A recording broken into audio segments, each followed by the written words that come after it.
Hello, Frugal Force. Once again, this is Captain Frugal reporting for duty, and today I'm reviewing Ironheart, or should I say Riri Williams' Ironheart by Eve L. Ewing. Wow. Okay, I got this book digitally because it's the only way I could get this early to do. Otherwise, I just didn't have time to go to a comic shop, and wow, all I can say is wow. So we're just looking at this book. We just start right with the beginning, right at the front, the cover here. What on earth kind of cover is this? It looks like she's falling to her death and she's gonna belly smack in the water, and probably from such a high distance because the water is parting. She's at such a velocity that she's gonna turn into nothing but a bloody smear on impact. I'm sorry, but this comic book cover just does not make you want to buy it. And if you look, the focal point, really what draws your eye, the perspective of this cover is the building in the background, not her. It's really not an appealing cover. I don't see how this makes anyone want to buy it. What kind of cover is this? Look, not a good start right from the beginning there.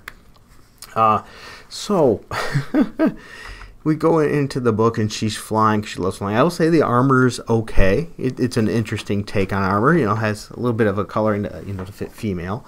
But, right at the bat here, when we start at that beginning, it says, so much has changed in my life so quickly. How did I go from being a no-name black girl messing around alone in my garage in Chicago to being a superhero? First of all, who calls themselves based on their color when they think about themselves? They'll go, how did my life change so quickly from being a no-name white man or white? Nobody says that. This book focuses too much on gender and color, which makes the character unappealing. It doesn't make them real. I mean, it's just not a good way to do it. It's like, do I introduce them a white man every time? Or I tell you, any of my friends never go, oh, hi, I'm a black girl. Or we just don't do that. It's very forced and in your face. It's just not good writing. And on top of that, she goes about her tragic past. Well, that's another thing. What hero doesn't have a tragic past? That's a common thing. It doesn't make her anything special. That's just another wasted situation. Anyway, she gets back from flying and goes to get to her workshop, if you will.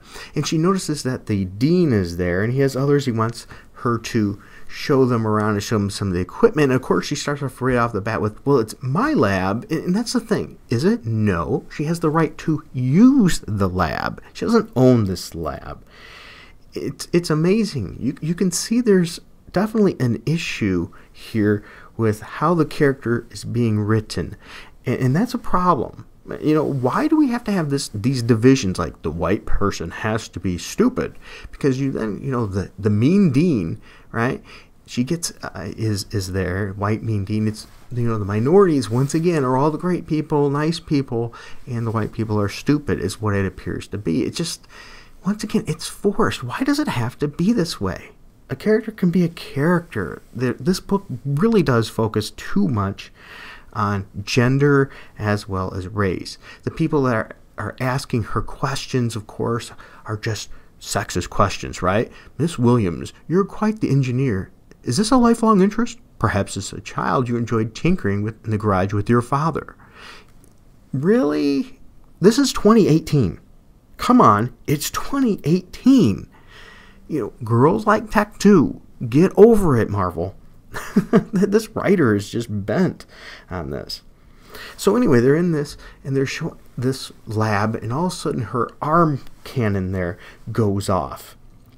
And then, of course, that endangers people, so the dean is unhappy about it. But you look at how the way the dean is presented, right? But, it's all poor, terrible Riri on her. He goes, Miss Williams, if you can't address basic safety concerns, perhaps you shouldn't be running your own lab after all. Why are they painting him as the bad guy here? He's right. One of the things that's very important in any kind of experimentation is to make sure it's safe. But no, Riri doesn't, react properly to, maybe she messed up and needs to make sure it's safe. Instead, she goes, well, maybe if you didn't treat this workplace like a zoo, and zoo has to be in bold, where you can drop by whatever you want with a little field trip, there wouldn't be any safety concerns. Once again, this is not her property. She has the right to use this. The dean has the right to show that, evidently showing that this writer or they intentionally don't want the character to understand how this works in the real world. My goodness.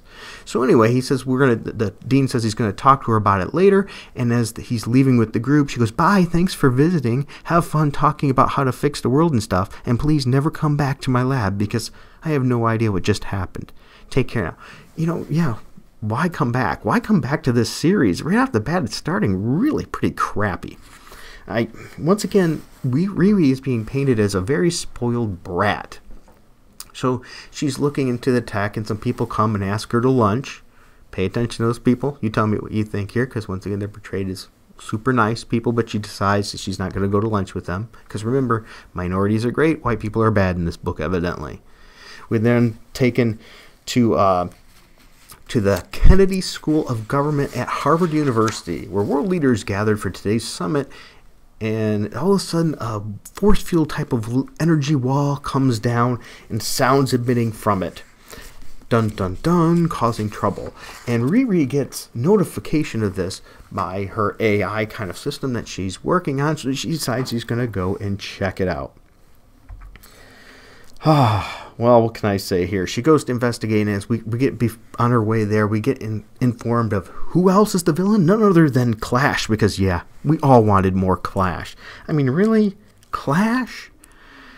Oh, dear goodness. Clash's motives and his reasoning to do this is completely stupid as well.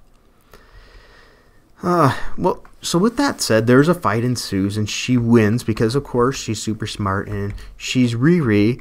And during that, too, by the way, she has to, even while thinking about things, she has to always remember how superior she is to everything. Always, because, this stuff is so easy to hack. Because, remember, Riri is infallible. There's nothing ever wrong with Riri. Everything is everything else's fault around her. That is a personality flaw. I don't think it's intentional. I think it's the writer's flaw, because they can't dare to make her anything but the best, like totally perfect at all times.